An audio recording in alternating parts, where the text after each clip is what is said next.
Our sermon today is entitled Divisions of the Law, and this sermon was written primarily in response to the fact that in the world today, specifically in the non-Adventist churches, we find there tends to be a belief that the law has been abolished, the Ten Commandments specifically.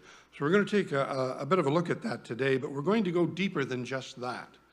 In fact, it's my hope to leave you with perhaps a clearer understanding of the divisions of the law than you may have perhaps ever had before in the past. Now, I think, Pastor Paulington, were you not at the Iron Bridge Church when I gave this sermon once before? So I do apologize for a repeat, but I know there were a lot of things I said then that no mortal man could possibly retain all of them. So this gets a bit detailed, it gets a bit intense. So with that, we'll have our opening prayer, and then we'll move into it. Our God, our Father in heaven, I want to pray that your Spirit will be upon this speaker today to give him simplicity and succinctness, to make the delivery of the material easy to understand. I want to pray as well that your Spirit will be upon those assembled here in this house today to give them alertness and attentiveness. As I mentioned before, the sermon can get a bit complicated. I pray all this in Jesus' name. Amen. It was perhaps 7 years ago when I received the delightful news from my son that he was now beginning to take a serious interest in the Bible and God's plan of salvation. After sharing this good news for some time, he then diverted to more domestic topics of conversation. He began telling me about how he and his wife had gone out for dinner that evening to the local Chinese restaurant and how much he had enjoyed the candied spare ribs. I said to him, "Aren't those things pork?" From the other end of the phone line, I could hear him snort and giggle, and he said to me, "Dad, I'm surprised you don't know. All those food laws were nailed to the cross." I, being a good Seventh-day Adventist, was quick to tell him that they most certainly were not, but I couldn't provide a single text to support my position.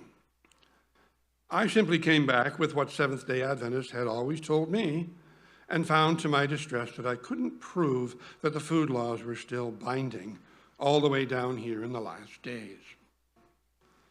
Since then, I have heard this belief that the food laws have been abolished, stated on many occasions by Seventh-day Adventists, some going so far as to say that all the statutes and judgments of the Old Testament have been abolished.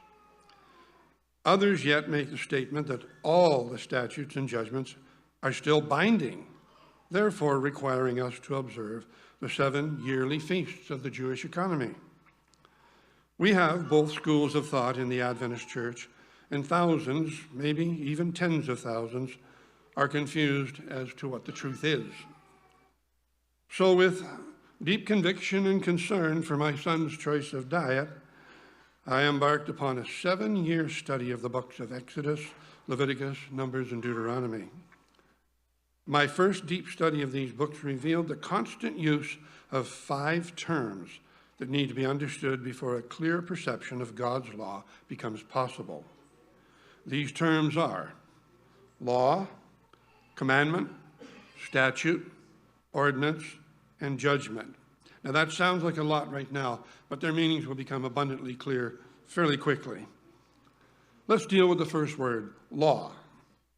The word law is used to refer to any of those next 4 words. So a commandment, a statute, an ordinance, and a judgment are all laws, individually or any combination of those 4 expressions. So that narrows down our list of expressions to just 4 terms that we have to learn. Now, if you should decide to do your own study of those Old Testament books of the law, you'll notice right off that there are 2 classifications of the law. One is called the law of God, and the other is called the law of Moses.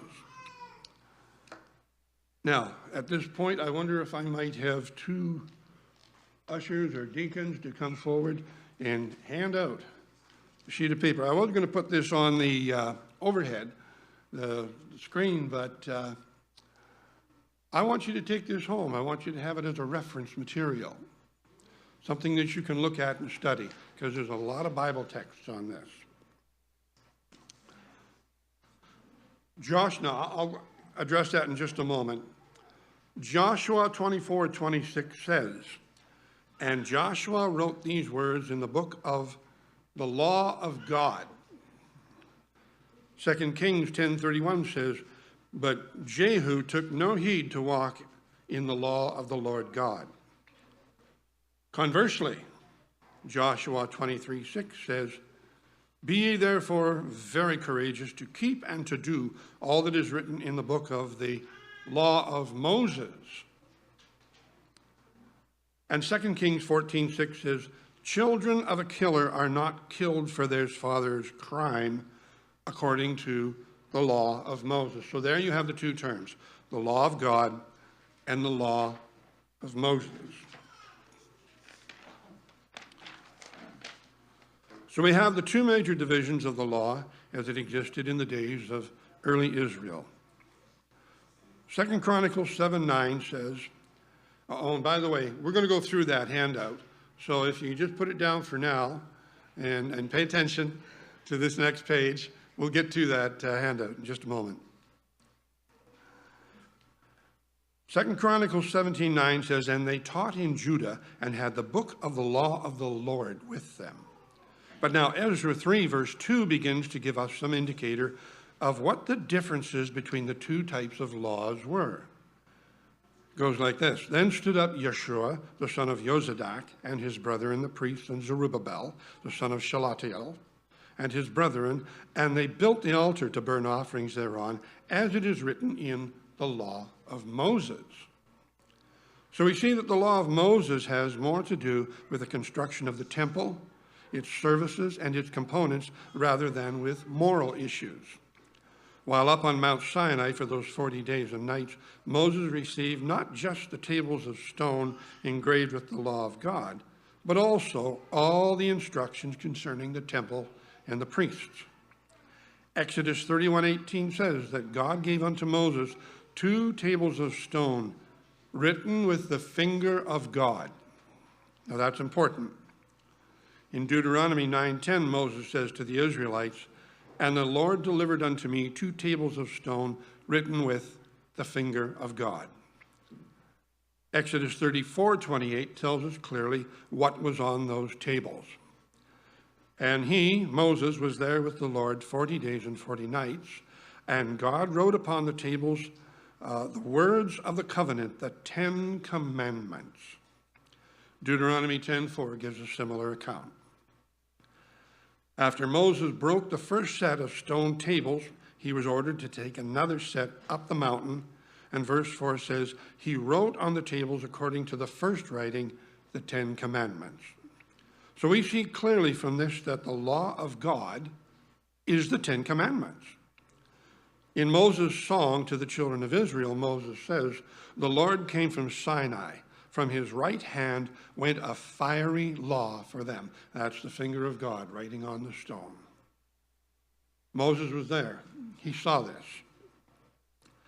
For the law of Moses, however, Moses was told to write down what he had been told by God during those 40 days and nights.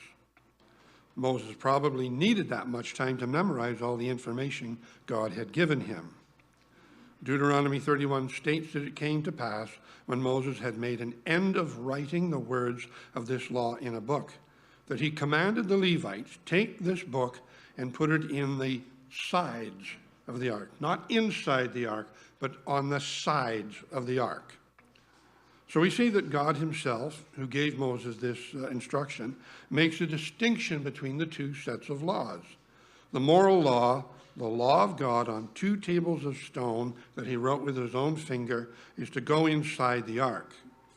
Deuteronomy 10:5. While the law of Moses, written on 6 scrolls, were to hang outside of the ark on 3 pairs of hooks that stuck out from each side of the ark. In Numbers 31:21, we find that the law of Moses is referred to as the ordinances. Now, this is important. The ordinances, the word that makes a distinction between the commandments and the sacrificial law. Okay, now let's go to the handout. We're going to take you over to the left-hand side of the handout. Right at the very top, the title reads, The Law of the Lord, or God, in brackets. Now, I have provided you 4 texts there that give you examples of writers, Moses, making reference to the law of God as being distinct and separate from the law of Moses. Also known scripturally as the 10 Commandments. Now, today we call that the Decalogue, the moral law. Some call it the law of liberty, some call it the law of love, but it's all terms and names for the 10 Commandments. And I've given you a couple of verses there that you can take home and look up on your own. Okay, what was distinctive about the law of God? I'm not going to take you down there yet. I want you to tell me, because I know some of you have been looking ahead, reading ahead. What was distinctive about the law of God that made it different from the law of Moses? Yeah, with what? It's written by the finger of God. Absolutely. That's a personal involvement, isn't it? It addresses the issues of morality and personal accountability. The first 4 delineating interaction between God and man, the last 6 dealing with interactions between man and his fellow men. Okay, now we go down to the next title, Statutes, and we discover something interesting here. Each of the 10 commandments is broken down into a list of ways in which that particular commandment can be broken. So it's not a simple matter of saying, thou shalt not steal, or thou shalt not lie. There's many ways in which you can lie. Simply allowing somebody to believe something that's not true is a form of lying. You don't actually have to say anything. Body language can convey a lie. It's not a simple matter of saying, I didn't say anything. Lying does not necessarily take place with what you speak from your mouth. There are many ways of allowing misconceptions to continue. When it is within your power to do good and you do it not, that is sin unto you. For certain commandments, there are many different ways in which that law can be broken. These different ways are specified in what are called the statutes, and we'll have a few examples of that shortly. At the bottom of the page on the right-hand side, the title Judgment. At the end of each statute, there is a punishment specified for the breaking of that statute. The punishment could range from banishment to death by stoning or burning. So the judgments are the punishments that are specified for the breaking of the statutes. The statutes are the law. They are the finer points of the law. All right, let's go over to the right-hand side under the title Law of Moses. Again, I've provided 4 texts that you can look up on your own in which the law of Moses, the name was used separate from the law of God. Also known as the ordinances or the handwriting of ordinances. Who did the writing here? Moses, thank you. Wasn't God this time, was it? It was Moses. We now call that the temple services, the ceremonial law, the sacrificial law. Some call it the ritualistic laws.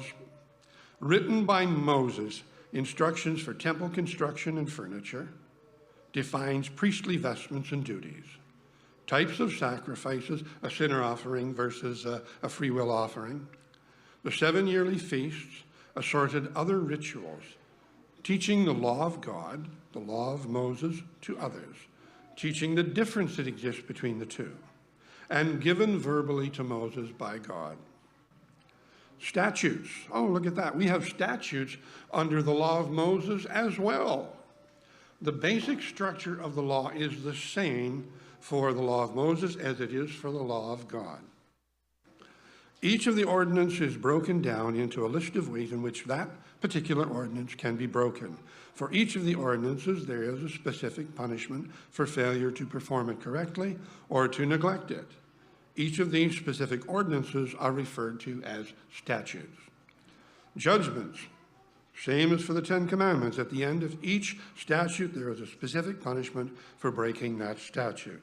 The punishment could range from banishment to death by stoning or burning. Now, let's take a look at a few examples to demonstrate what we've just learned. Let's take the commandment, thou shalt not steal. Check out Leviticus 19:11. It says, you're stealing if you take something that belongs to somebody else. You're stealing by holding somebody up with a weapon and taking his property, or by killing him first and robbing his body. You're stealing by borrowing something and never returning it. You're stealing by breaking someone else's property and never replacing or paying for it. By committing blackmail. By capturing and selling someone for a slave or a servant. By extortion, protection money. Pay me or I'll beat you up. By finding a lost item belonging to someone you know and not returning it to the owner. By promising to give somebody something and then reneging, not honoring your pledge. By falsifying the borders of your property. By withholding tithes from God. By withholding offerings to God.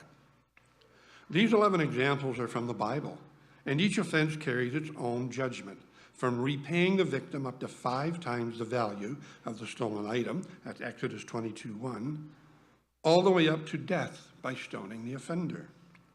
Interestingly enough, Exodus 22:2 says, if a thief is smitten and dies in the act of robbing someone, the property owner is not guilty of murder. Modern justice is the exact opposite of that. The thief gets all the rights. So these 11 examples of statutes and their judgments can be found at various places throughout the book of Exodus, Leviticus, Numbers, and Deuteronomy. These, however, are not all the ways of committing theft. In our modern world, we have embezzlement, bank fraud, internet scams, corporate theft, phone scams, and the list goes on. But God is not mocked. He knows it's theft when someone is deprived of that which is rightfully theirs and has worked hard for. Excuse me. And the recording angel keeps meticulous records of every injustice. All right, let's look at another example. Now, I warn you beforehand, these verses are direct and descriptive, but we serve a God who doesn't candy coat sin. As with other statements, the judgments are given at the end of each statute. So the commandment in this case is, thou shalt not commit adultery. This is actually an easy one. God says you only engage in acts of physical intimacy with your wife or husband. That's it. The only latitude given. Unfortunately, however, it would seem that it was necessary for God to clearly delineate in no uncertain terms exactly what was unacceptable behavior among the ancient Jews and ultimately for the entire world. Reading from Leviticus 20, it says, the man that commits adultery with another man's wife, that man and the other man's wife shall surely be put to death. So we see the statute and we see the judgment following immediately after. So we all sort of knew that one, but then the chapter continues on to give a list of other offenses that constitutes committing adultery.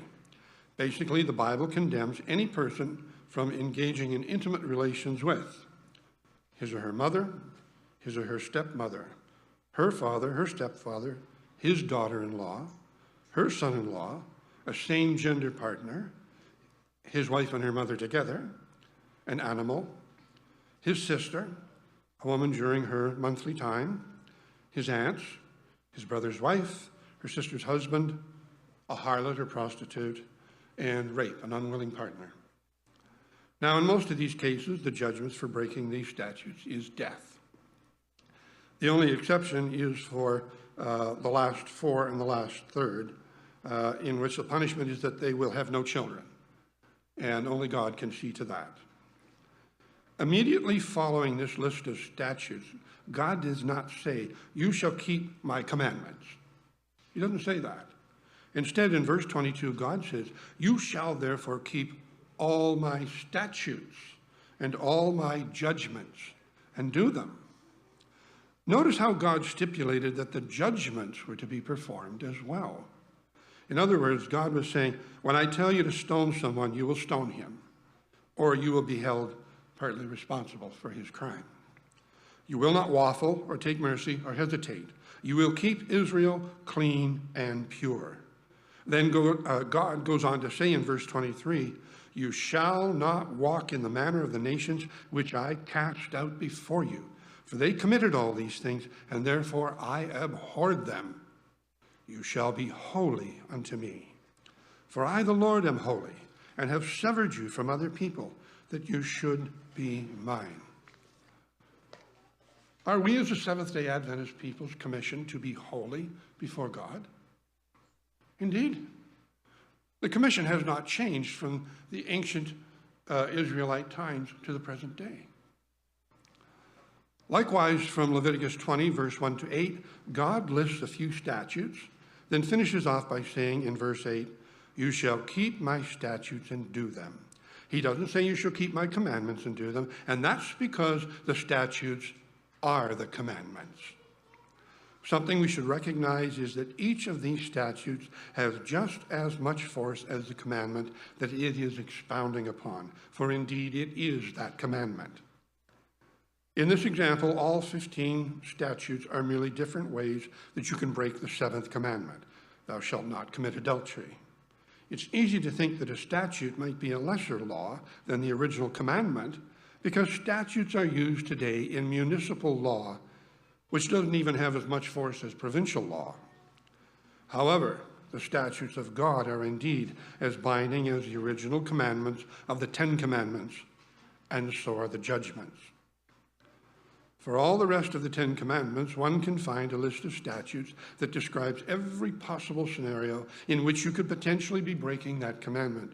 No loopholes here, don't even look for them. Most of Christianity today embraces the error that the commandments were abolished at the cross. But as we will see shortly, this is not the case. As Seventh-day Adventists, we believe that the 10 Commandments are still binding upon mankind. But if this is so, then all the statutes are still binding, but not the statutes contained in ordinances. We would agree with that as well. But if the statutes of the 10 Commandments are still binding, then so are the judgments. Nowadays, of course, in the civilized world, we are not at liberty to carry out these judgments as God specified. The law enforcement agencies of our modern world decide who lives and who dies, and anyone else taking matters into their own hands would be dealt with quickly and severely. But God understands. So does that mean that we can dispense with the statutes just because the judgments are unenforceable at this time? Absolutely not. Chaos would ensue. In fact, a large portion of our civil law is based upon the statutes of the 10 Commandments and has been incorporated into our civil law. Incest, rape, and bestiality are still offenses under the current criminal code. Lying to a police officer, lying in court is still a punishable offense. Murder and theft, likewise punishable. So the statutes haven't really lost all their teeth yet. They're in our social law. Okay, so let's do a general review. There are two divisions of the law. One is the 10 Commandments, called the moral law. The other is the ordinances, called the ceremonial or sacrificial law. Both have a number of laws which are more deeply explained by a set of statutes, each statute ending with a judgment. Okay, so up to this point in the sermon, we've been looking at the statutes found in the law of God, the 10 Commandments. I'd now like to take a brief look at the statutes as we find them in the ordinances.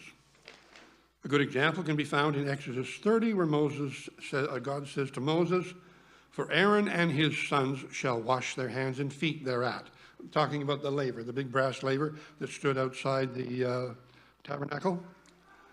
When they go into the tabernacle of the congregation, the temple, they shall wash with water that they die not. It shall be a statute forever to them. So what's the statute here? What do they have to do? They got to wash.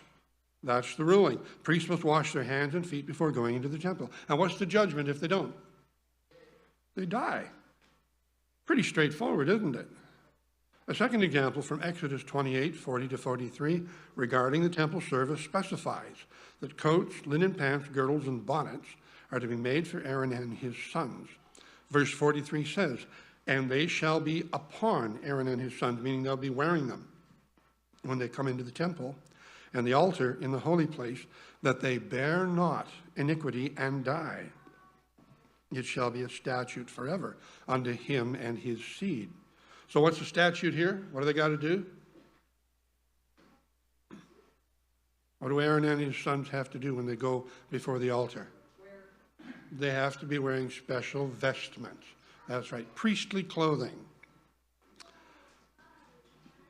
And if they don't?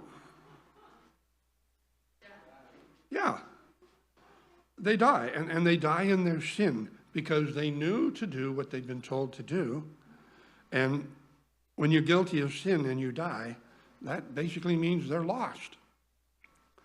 A third example again to the priests is found in Leviticus 10:9, where the priests are told, do not drink wine or strong drink, thou nor thy sons with thee, when you go into the tabernacle, lest ye die. It shall be a statute forever throughout your generations. Remember those two fellows who went into the temple drunk? Fire came out and consumed them. So what's the statute here for the priests? Anybody? What's God saying not to do if you're a priest? Don't drink. Don't drink alcohol. And the judgment again? Well, I don't need to tell you. But all these examples were for the priests. But if we go to the 23rd chapter of Leviticus, we find a veritable host of statutes for the common people. In these examples, we find the 7 yearly feasts, which required all males to attend 3 times a year. The description of each feast ends with the declaration, it shall be a statute forever throughout your generations. So far as the judgment for disobedience was concerned, it was common knowledge that any male failing to attend the feast would be cut off from the Jewish people. Exile, basically. You may have noticed by now that there's a slight difference in the wording of the ordinance statutes from those of the 10 Commandments statutes. The ordinance statutes say, it shall be a statute forever. For this reason, there are a group of people today who believe that the ordinance statutes are still binding upon us, specifically the 7 yearly feasts. Now we know from Ephesians 2:15 that the law of commandments contained in ordinances was abolished on the cross. That's Ephesians 2:15 for those of you who want to look it up. And it uses that very wording. The law of commandments contained in ordinances was abolished. We find that confirmed in Colossians 2:14, where speaking of Jesus Christ, it refers to him as blotting out the handwriting of ordinances and nailing it to his cross. So it very clearly states that it's the ordinances that were abolished. Yet sadly, these are the very texts that are used by many to claim that the 10 Commandments were abolished. There's, unfortunately in that case, no real distinction made between the ordinances and the commandments. So these verses make it very clear that the ordinances, i.e. the law of Moses, was the only law abolished at the cross, and not the 10 Commandments. So, some advocates amongst the feast keepers, as they're called, try to elevate the feast to the level of the 10 Commandments. But Exodus 12:43 tells us clearly that the Passover is an ordinance. God is talking to Moses and Aaron here about the Exodus from Egypt that they had just experienced, and the passage reads, and the Lord said unto Moses, this is the ordinance of the Passover. There shall no stranger eat thereof. There can be no doubt then that the other 6 feasts were also ordinances and subsequently abolished at the cross. But what do we do then with the verse that says it shall be a statute forever, strongly suggesting that these feasts are still required service? Well, the answer is actually simpler than you think. In today's world, the expression forever means the same thing as for eternity. No one will argue that. However, 400 years ago, when the King James Bible was first translated, the term forever meant something completely different. To illustrate this, let's take the word ever and explore its meaning in common language usage. Let's imagine two friends making plans for a big party, Jim and Bob. Bob says to Jim, "When do you want to have the party?" And Jim says, "Whenever," which means basically any time. It means the complete or entire list of possible times. Bob says, "Where do you want to have it?" Jim says, "Wherever, anywhere is good." The complete entire list of possible places. Bob says, "Who do you want to invite?" Jim says, "Whoever, anyone who wants to come." The complete entire list of those that could possibly come. Bob says, "What do you want to eat?" Jim says, "Whatever, anything's good." The complete entire list of things that you can eat. Bob says, "How are we going to pay for it?" Jim says, "However you can swing it. Anyhow you know how to do." The complete entire list of ways there are to get the food, or to get the money rather. In each case, the word ever is used to denote a complete and entire list of possibilities. Whatever are you doing? In all the possibilities that exist out there, which of those ones is it? The word ever denotes the complete and entire list of possibilities.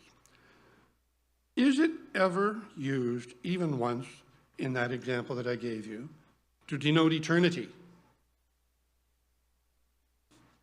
No. No, clearly the answer is no. Therefore, in Revelation 20:10, where it says that the devil was cast into the lake of fire and shall be tormented or punished day and night forever and ever, it means he shall be punished fully and completely and entirely for every sin he ever committed or caused others to commit. Ezekiel 28:18 tells us that Satan will eventually burn out and be reduced to ashes.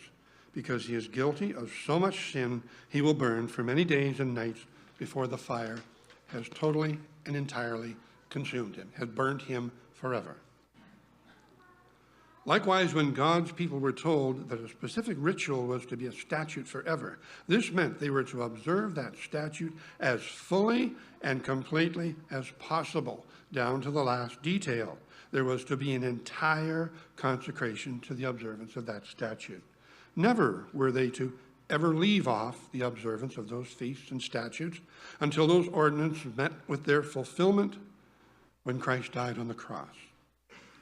Indeed, those feasts were pointing forward to the very event of Christ's death on our behalf, after which their observance would no longer be required. Now think about this. If God knows the beginning from the end, what sense would it make for him to give an eternal ordinance, knowing full well that he would shortly fulfill the promise contained in that ordinance? An eternal ordinance would only make sense if Christ never came to earth and fulfilled it. But we know he did. In some places in those 4 books of the law, Exodus, Leviticus, Numbers, and Deuteronomy, the wording's a little different. Occasionally God says, "It shall be a perpetual statute throughout your generations." But here again, we need to understand that the word perpetual refers to a process of passing on the instructions to the next generation, a continual recycling of the Mosaic law from the old generation to the next, so that the ordinances and their meanings were not lost or allowed to lapse into obscurity. Once again, in our modern world, we've come to think of the word perpetual as referring to something that lasts for eternity, such as the perpetual motion machine, which, by the way, has never been built yet. The change in the meaning of this word, however, is fairly recent, and for the most part, the word perpetual is recognized as referring to the older generation handing something down on to the next generation. In fact, this is precisely how we interpret it when we read or hear of something being consigned to perpetuity, which comes from the word perpetual. So in the final analysis, the only 2 expressions we find in the Bible that denote a never-ending existence are eternal and everlasting. So as you read through those 4 books of the law found in the earlier sections of the Old Testament, you will occasionally encounter a statute with which you may have trouble determining if it's a statute of the 10 Commandments or a statute of the handwriting of ordinances. Well, here's a quick set of guidelines to help you determine if it's a statute of an ordinance. The statutes of the law of Moses dealt with the temple services, the priestly vestments, the priestly duties, making the incense and the ointment, the various types of sacrifices, observance of feast days, observance of the new moons, the performance of circumcisions, the test of bitter water to determine if a wife has been unfaithful, healings, temple construction, temple maintenance, public teaching of the law, priestly conduct, behavior, various other rituals such as baby dedications. So let's finish off by discussing the food laws. Are the food laws embedded somewhere in the temple ordinances we just read? Are the food laws abolished?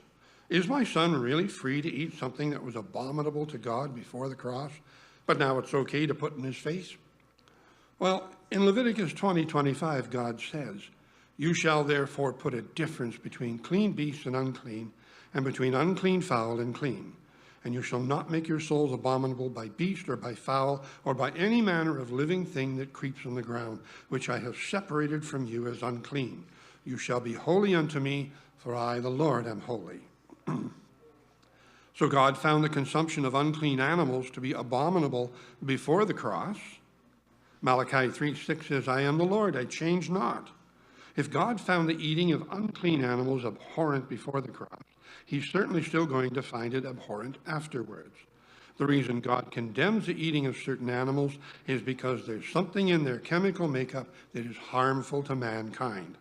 If something was harmful to your body before the cross, God is not going to work a planet-wide miracle after the cross and suddenly make all those animals safe to eat. Many of the unclean animals have specific dangerous body chemistries that allow them to clean up the environment and keep it pristine clean for us. If God suddenly made them safe to eat, they would lose their ability to perform those functions for which God made them in the first place. Short story about something that took place on the Bruce Peninsula before my time.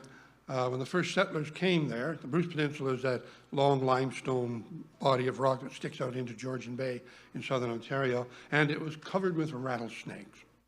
It was also well known that pigs eat rattlesnakes, and they can get bit by a rattlesnake. It doesn't hurt them.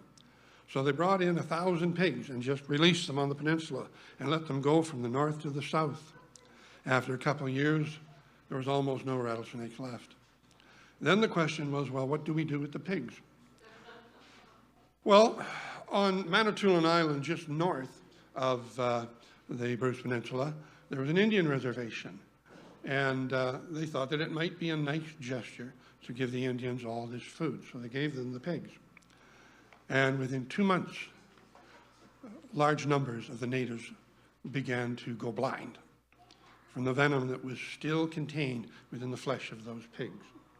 Pigs are designed to be able to retain toxins and poisons in their system with no harm to themselves whatsoever. God made them that way because they're the vacuum cleaners of the natural world. It was never God's intention that mankind eat them. You shall therefore put a difference between clean beasts and unclean. So now the question, where do the food laws belong? Are they ordinance statutes? I'm just going to ask the congregation here, what's your inclination? Are the food laws ordinances, or are they somehow part of the Ten Commandments? What do you think? No volunteers? A little louder, please. Oh, very intuitive, yes. Thank you. As we go down the list of 10 commandments, we see that the first one doesn't really apply. Have no other gods. Then don't worship idols. That doesn't really involve what you eat. Don't take the name of God in vain. No, I don't think that one. The Sabbath. No. Honor your parents. Nothing there about what you eat. Don't lie. Don't steal. Don't covet. Oh, wait. Don't kill. If eating unclean food is harmful to you, you could be and probably are killing yourself slowly.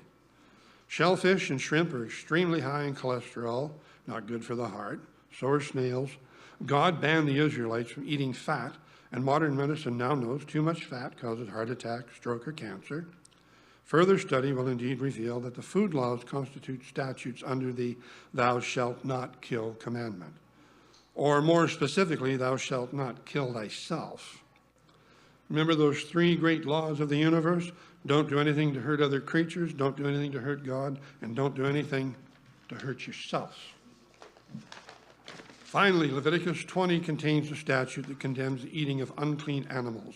Now, I want you to pay close attention to this, and then we'll bring our service to a close. As you read the books of the law in the Old Testament, you'll find that the statutes of the Ten Commandments are dealt with in separate chapters from the statutes of the ordinances. The entirety of Leviticus 20 is dedicated to outlining statutes for the Ten Commandments. It would be inconsistent of Moses to suddenly stick in a statute to an ordinance in the middle of all that. That's if the don't eat unclean animal statute was an ordinance. It wouldn't make sense to put an ordinance in there. Because it's in there amongst statutes of the commandments, it is in all likelihood part of the commandments. In fact, we do not find that kind of an arrangement anywhere in the books of the law. Ordinance statutes are treated separately from Ten Commandment statutes. Therefore, we are left to conclude fairly confidently that the food laws are contained in the Ten Commandment statutes and not the ordinances. Remember, too, that the concept of clean and unclean animals existed long before Moses and the ordinances of the Mosaic Law. Noah was instructed to take 2 of every unclean animal onto the ark and 7 of every clean animal, back at a time when no ordinances existed. Okay, so if the ordinances didn't exist back then, what they have? What was left? 10 Commandments. So now if someone says to you that the statutes and judgments were abolished, you can correctly answer back, yes, but only the ordinances, the law of Moses. The statutes and judgments for the 10 Commandments are still in effect. Well, I know that's been a lot of information. I've tried to make it as simple as possible to understand. All that remains for me to do now is to send you a copy of this sermon off to my son in the hopes that he'll give up his candied ribs.